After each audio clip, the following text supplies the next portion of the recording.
하나님이 주시는 평강이라는 제목을 갖고 우리가 함께 은혜를 받기를 원합니다. 여러 해 전에 유럽에서 전 세계의 심리학자 또 상담자, 정신과 의사 2,000명이 모였습니다. 이들은 늘 사람들과 접촉하고 관찰하고 문제를 분석하는 사람들인데, 그런데 그 자리에서 사람이 행복하게 사는데 꼭 필요한 것이 무엇인가 하는 질문을 가지고 그 답을 분석했습니다. 그 결과는 첫째는 사랑이고, 둘째는 기쁨이고, 셋째는 평화였습니다. 우리가 다 아는 말씀이죠. 갈라디아에서 나오는 성령의 9가지 열매 중 첫 3가지이기도 합니다. 갈라디아서 5장 22절 23절에 성령의 열매 9가지 가운데 첫 번째가 사랑이요, 두 번째가 희락이요, 그 다음이 평화입니다. 결국 과학자들이 인생을 관찰하면서 내린 결과가 하나님께서 말씀하신 것과 일치하는 것을 볼 수 있습니다. 영원한 하나님의 진리와 인생의 보편적 진리가 같이 간다는 말씀입니다. 하지만 분명한 것은 모든 진리는 하나님의 말씀이라는 것을 잊지 마시기를 바랍니다. 오늘 말씀은 하나님이 주시는 평강에 대해서 이렇게 말씀드리기 원합니다. 전 세계는 지금 서로 갈등하고 싸우고 또 엄청난 무기를 만들며 평화를 파괴하고 있습니다.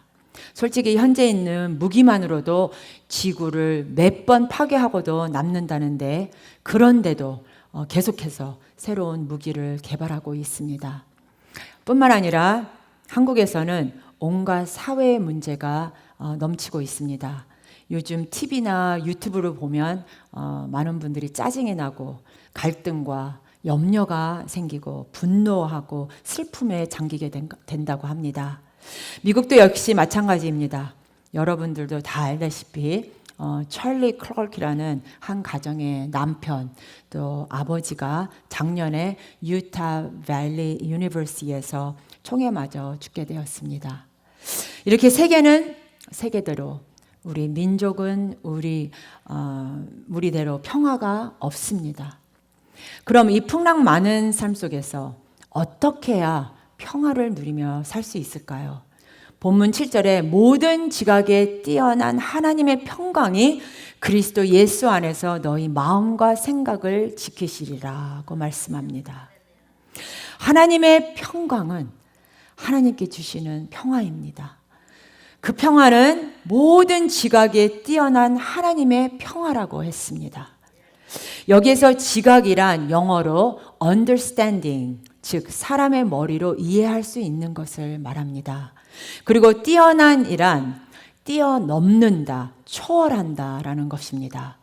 사람의 머리로는 설명할 수도 이해할 수도 없는 평화입니다. 성도 여러분, 세상에는 폭풍이 일고 염려와 슬픔과 고통이 있습니다.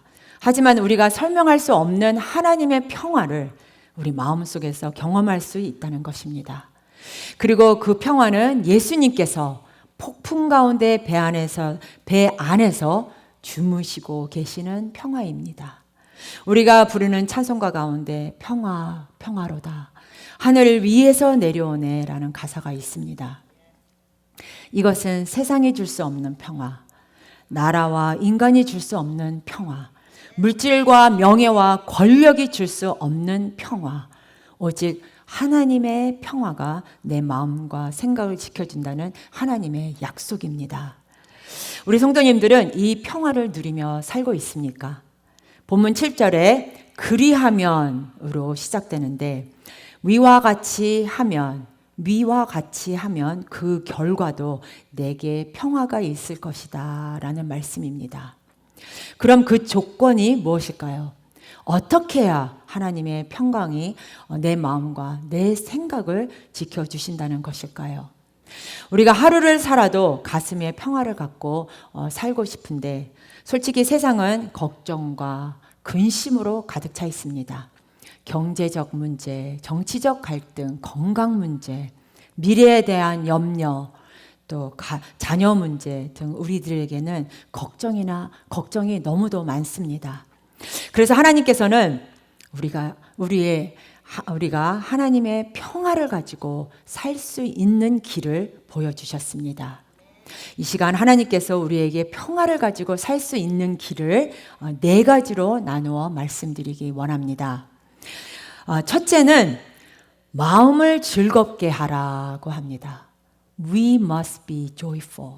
우리 옆에 분들과 한번 마음을 즐겁게 하라 한번 해보세요. We must be joyful. 사람이 이해할 수 없는 평화는 사람이 만드는 평화가 아닙니다. 오직 하나님께서 주시는 평화라는 것을 잊지 마시기를 바랍니다. 그런데 주 안에서 살아야 그 평화가 있고 그 기쁨이 있는 것입니다.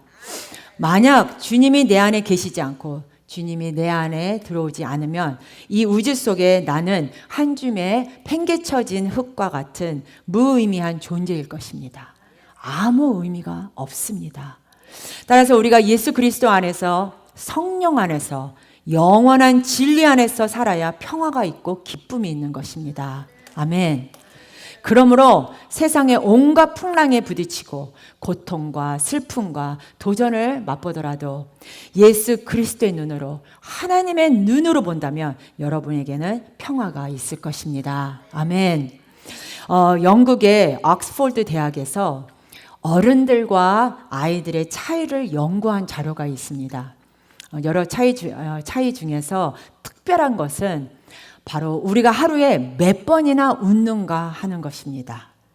어린아이들은 하루에 놀랍게도 400번에서 500번을 웃는다고 합니다. 그런데 우리 어른들은 몇 번을 웃냐? 15번에서 20번 정도 웃는다고 합니다. 이 시간 옆에 분을 한번 보시길 바랍니다. 제가 이런 말을 했는데도 여러분 중에 몇 명만 웃고 아무도 안 웃으십니다. 네, 옆에 분을 보시고 이렇게 고백하시길 바랍니다. 당신의 웃는 모습에서 빛이 납니다. 다시 한번, 당신의 웃는 모습에서 빛이 납니다. 이상하게도 나이가 들면 잘 웃지를 않습니다. 저도 잘 웃지를 않는데 제가 이 말씀을 준비하면서 나도 좀 문제가 있구나. 제가 거울을 보면서 내가 이렇게 쓱 봤는데 내가 너무 인상을 딱 찡그리고 있더라고요. 그래서 나도 좀 바뀌어야 되겠구나. 우리가 왜 우리가 이렇게 웃질 않냐?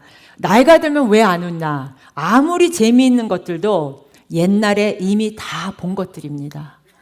게다가 웃으려고 하면 기운이 없습니다. 웃음은 생동감 있는 에너지가 터져 나오는 것입니다. 그런데 어린아이들은 에너지가 넘치니까 잘 웃습니다. 제가 청년들과 함께 있을 때 느끼는 것인데 그들은 함께 있을 때 시간 가는 줄 모르면서 아무것도 아닌 거 가지고 깔깔대고 아주 시끄럽게 웃습니다. 뿐만 아니라 시간과 장소를 가리지 않으면서 크게 웃습니다. 솔직히 이렇게 한창 에너지가 풍성할 때는 굴러가는 잎사귀만 보아도 웃는데 나이가 들수록 점차 웃음이 사라진다고 합니다. 성도 여러분, 웃음이 있어야 평화가 있습니다. 웃는 것도 연습하고 훈련하고 습관이 되어야 합니다. 왜냐하면 안 웃다가 어쩌다가 한번 웃으면 근육이 아파서 웃지를 못한다고 합니다. 매일 연습해서 여러분의 웃는 숫자가 15번에서 20번에 그치지 않고 아이들처럼 마음껏 웃으며 즐겁게 인생을 사시기를 바랍니다. 그리고 항상 기뻐하는 습관을 길러야 합니다. 웃으며 사는 삶의 방법을 꼭 배우시기를 바랍니다. 그러면 하나님의 평화가 여러분에게 나타납니다. 에무도 마사이라는 파동을 연구하는 일본 과학자가 물을 가지고 실험을 했는데 그리고 그는 이런 책을 썼습니다. 물은 답을 알고 있다라는 책을 썼습니다. 한국말로 번역이 되어서 한동안 베스트셀러리 됐었던 책이라고 하는데 그런데 이 책에 보면 물 한 잔을 떠놓고 서로 감사하고 사랑을 고백하고 깔깔 웃으며 마시면 그 물이 육각수가 되어 보약이 된다는 것입니다. 마치 눈의 결정처럼 아름다운 6개의 각을 가진 육각수가 되는데 사진을 보니 모양도 아주 예쁘고 색깔도 아름답고 찬란했습니다. 그런데 물을 앞에 두고 짜증을 부리거나 욕을 하거나 불평하면 물의 육각이 산산조각 나면서 깨어진다고 합니다. 이것 또한 사진을 보니 색깔도 새까맣고 더럽고 흉측합니다. 똑같은 물인데 어떻게 이렇게 달라질 수 있을까요? 저는 이 내용을 읽고 참 놀랐습니다. 물이 어떻게 이렇게 똑똑할 수 있을까? 그런데 우리 몸의 60%, 70%가 물이 아닙니까?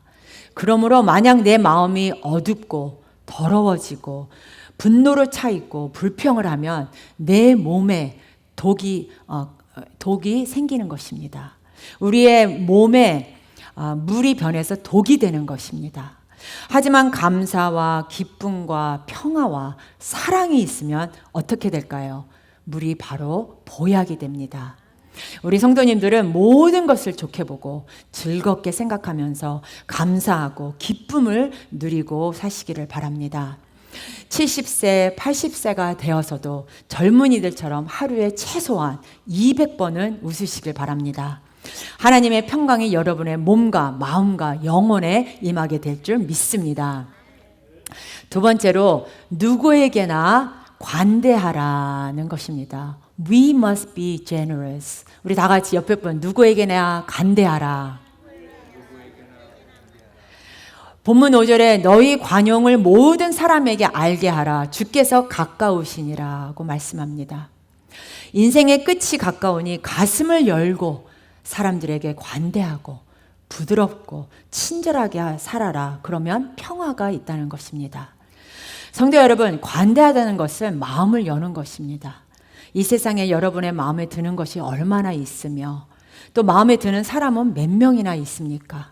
수많은 남자와 여자 가운데 한 명이 마음에 든다고 생각해서 그 사람과 결혼을 했는데 이틀 후부터 어떻게 됐습니까? 많은 사람들이 이런 말을 합니다. 내가 눈이 삐었지.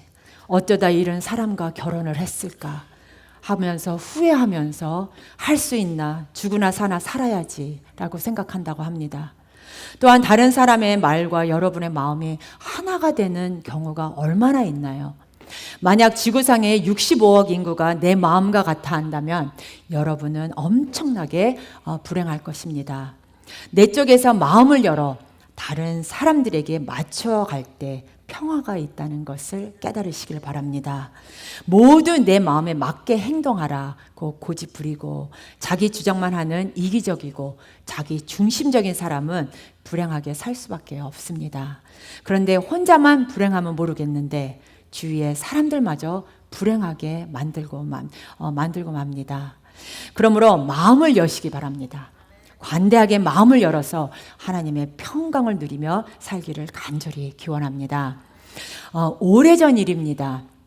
미국 대통령 선거에서 부시 대통령이 겨우 당선되었는데 마지막까지 표 차이가 거의 나지 않아서 법정에서까지 야단 법석이었다고 합니다. 그런데 당락이 결정이 되었을 때 부시 대통령은 이렇게 말했습니다. 켈리에게 투표한 모든 이들에게 제가 하고 싶은 말이 있습니다. 이 나라를 더 강하고 더 좋게 만들기 위해서 여러분의 도움이 필요합니다. 저는 여러분의 지지와 신뢰를 얻기 위해서 제가 할 수 있는 모든 것을 다 하겠습니다. 라고 이렇게 말했습니다. 우리 성도님들도 다 알다시피 그때 그 당시 선거가 너무 심각해서 혹시 나라가 두 쪽이 나는 게 아닌가라고 그렇게 심각할 때였습니다. 그러자 켈리가 TV에 나와서 이렇게 말했습니다. 미국 선거에 패자란 없습니다. 어느 후보가 당선이 되던 다음 날 아침에 깨어 일어나면 우리 모두가 다 미국 사람입니다. 투표할 때는 공화당, 민주당으로 투표를 했지만 일단 투표가 끝나면 우리는 모두 미국 사람들입니다. 이제 나라를 위해서 서로 협력합시다 라고 말했습니다. 여러분, 켈리의 마음 씀씀이를 보시기를 바랍니다. 얼마 되지 않는 표 차이로 아깝게 졌지만 그는 관용을 보였습니다. 저는 이런 것을 볼 때마다 주여 우리나라에도 관용을 베푸는 지도자들이 나타나게 하여 주시옵소서라는 이런 기도가 나옵니다. 관용을 베푸는 사람들을 부러워하고 자랑스럽게 생각하고 마음을 넓히며 살기를 바랍니다. 저는 미국이라는 나라를 볼 때마다 참 우리나라와 다른 점을 보게 됩니다. 미국 사람들은 대부분 God bless America를 부르며 미국을 자랑스럽게 생각합니다. 또 지도자들의 모습을 보면서 I'm proud of being an American. 미국 사람인 것을 자랑스럽게 여깁니다. 이런 말을 듣게 됩니다. 성도 여러분, 여러분의 지도자들이 이런 모습이라면 자랑스럽지 않겠습니까? 하나님께서 은혜 주셔서 우리 대한민국도 새로운 문화와 새로운 역사가 일어나 광룡이 그 땅에 깔리는 축복이 있기를 바랍니다. 그러면 하나님의 평화가 있을 것입니다. 세 번째로는 염려하지 말라. We must not worry. 우리 옆에 분들 다시 한번 고백하시겠습니다. 염려하지 말라. 염려하면 평화가 없습니다. 그런데 인생을 살면서 어떻게 염려를 하지 않을 수 있겠습니까? 염려를 아예 하지 말라는 것이 아니고 염려하던 것 있으면 중단하고 그 대신 기도하라는 것입니다. 여러분, 지금 우리가 기도할 때입니다. 세계적으로, 민족적으로, 국가적으로, 사회적으로, 사회적으로, 사업적으로, 가정적으로 기도가 필요할 때입니다. 그리고 기도하면 염려가 없어집니다. 아멘. 하나님의 평화가 우리 가슴 속에 임할 것입니다. 하나님께서는 모든 문제를 가지고 나와 기도하라고 하십니다. 우리 성도님들은 힘 있는 기도로 출발하시기를 바랍니다. 사람들이 주로 무엇 때문에 걱정을 하는지 조사한 것이 있습니다. 40%가 전혀 일어나지 않을 일에 대한 걱정이라고 합니다. 30%는 지금은 어떻게 할 수 없는 이미 지나간 일에 대한 걱정입니다. 22%는 아주 사소한 걱정입니다. 결국 우리가 하는 걱정의 92%가 필요 없는 걱정이라는 것입니다. 오늘도 여러분 가슴에 걱정이 있고 지난 한 주간 동안 걱정을 했다면 그 걱정은 소용없는 걱정 92%에 속한 것입니다. 4%는 내가 어떻게 해볼 도리가 없고 바꿀 수도 없는 일에 대한 걱정입니다. 그리고 아무리 울어도 아무리 뛰어도 아무리 우리가 욕을 해도 안 되는 일입니다. 마지막 4%만이 우리가 해결해야 할 진짜 사건이라는 것입니다. 그런데 생각과 걱정은 다릅니다. 생각은 계획하고 알아보고 조사하는 것이지만 걱정은 쓸데없이 속을 끓여서 나를 괴롭히고 내 몸의 모든 육각수를 파괴하는 것입니다. 우리 성도님들은 염려할 시간이 있으면 기도하시기를 바랍니다. 기도하면 하나님께서 평화를 주시고 답을 주실 것입니다. 2002년 영국의 BBC 방송은 영국 사람 100만 명 대상으로 가장 존경하는 사람에 대한 조사를 했습니다. 그 결과 2등이 셰익스피어였고 1등은 웨스턴 처치힐 수상이었습니다. 그런데 처치힐의 학창시절 학적부를 보니 품행이 나쁘고 남을 괴롭히는 아이였고 희망이 없는 싸움꾼이라고 적혀 있었습니다. 성적도 나빠서 지리는 겨우 낙제를 면했고 사관 학교를 가고 싶었으나 시험에 떨어졌고 그렇게 좋지 않은 평가를 받으니 이렇게 떨어질 수밖에 없었습니다. 그리고 그는 삼수를 해서 꼴찌로 붙었습니다. 이런 철치힐에게는 학창 시절에도 또 장교로서 전쟁을 하면서도 한 가지 빠뜨리지 않는 것이 있었는데 바로 기도였습니다. 1차 세계대전 중에도 기도하고 후에 국회의원이 되어 국회의사당에 앉아 있는 중에도 기도하는 모습을 사람들이 자주 보았다고 합니다. 수상이 된 후에도 기도하면서 제2차 세계전쟁에 영국을 성공적으로 이끌었습니다. 성도 여러분, 이렇게 희망 없는 소년이 세계에 희망을 주는 지도자가 된 것은 똑똑해서도 공부를 잘해서도 아니었고 기도를 배웠기 때문입니다. 본문 6절, 7절 말씀을 우리 다 같이 합독하시겠습니다. 아무것도 염려하지 말고 모든 일에 기도와 간구로 너희 구할 것을 감사함으로 하나님께 아뢰라. 그리하면 모든 지각에 뛰어난 하나님의 평강이 그리스도 예수 안에서 너희 마음과 생각을 지키시리라. 아멘. 마지막으로 늘 좋은 생각을 하라고 합니다. We must think positive. 늘 좋은 생각을 하라고 합니다. 우리 본문 8절 말씀을 다시 보겠습니다. 종말로 형제들아, 무엇에든지 참되며 무엇에든지 경건하며 무엇에든지 옳으며 무엇에든지 정결하며 무엇에든지 사랑할 만하며 무엇에든지 칭찬할 만하여 무슨 덕이 있든지 무슨 기림이 있든지 이것들을 생각하라. 아멘. 참되고 경건하고 옳고 깨끗하고 사랑할 만하고 덕이 있는 이런 것들을 늘 생각하라는 것입니다. 여러분은 여러분의 생각 그 자체입니다. 모든 것은 생각하는 대로 됩니다.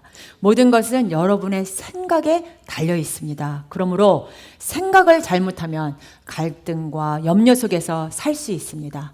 그러나 생각을 잘하면 평화와 행복이 여러분을 찾아올 것입니다.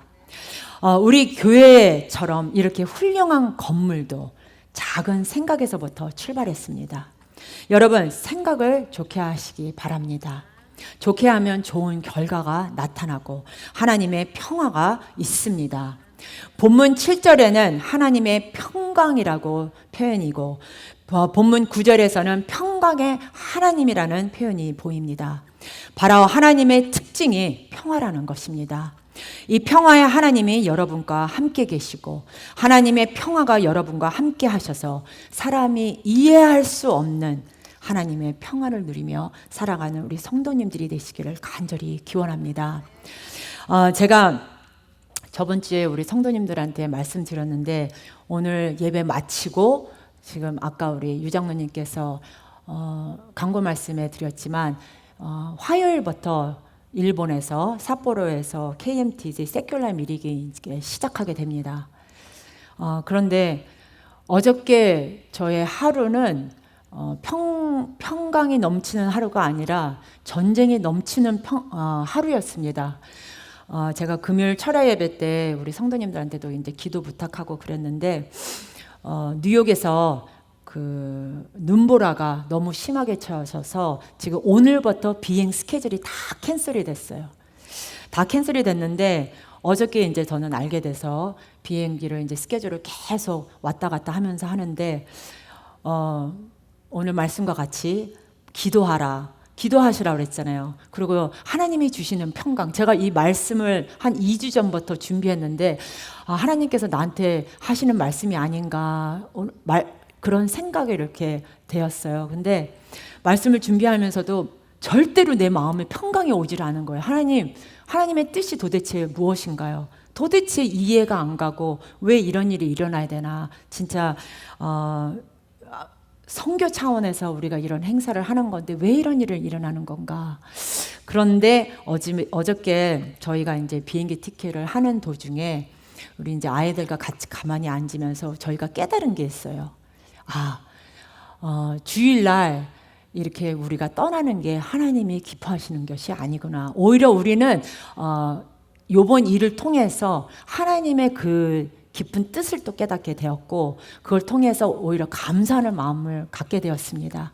그래서 주일날 내가 온 마음과 정성을 내가 말씀을 전할 때는 성도님들한테 온 마음과 정성을 다해서 예배를 드려야 됩니다 하면서 저는 예배 끝나고 빨리 떠나야지 누가 나를 픽업할 건가 그 뒷일은 누가 할 건가 그거에 이 하루 종일 이게 마음속에 있었던 거예요. 그래서 하나님이 기뻐하시지 않구나. 그래서 이제 우리 식구들도 생각하면서 주일날 온 마음과 정성을 다하여 하나님께 예배하는 자가 되자. 우리 식구는 절대로 주일날 이제는 어디를 가지 말자. 이런 결론을 내리게 되었습니다. 하나님께서 주시는 평강, 제가 이 가운데서도 하나님께서 이렇게 또 우리를 위로하시구나. 이것이 바로 하나님의 평강이 아닐까 생각합니다. 사랑하는 우리 성도 여러분, 이 모든 것이 기도에 달려 있습니다. 우리 생각에 달려 있습니다. 마음을 넓히는 것에 달려 있습니다. 사물을 아름답고 좋게 보는 것에 달려 있습니다. 우리 성도님들은 항상 기도하고 하나님의 놀라운 역사를 기대하고 기다리며 늘 하나님께서 우리의 삶의 평화와 축복이 넘치게 하기를 예수님의 이름으로 축원합니다.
은혜와 자비가 무한하신 하나님 아버지, 우리 일생 다 가도록 믿음으로 말씀을 순종하며 주님 믿음의 결과를 맺는 축복된 삶으로 나가는 저희 모두가 될 수 있도록 은혜를 내려 주시옵소서.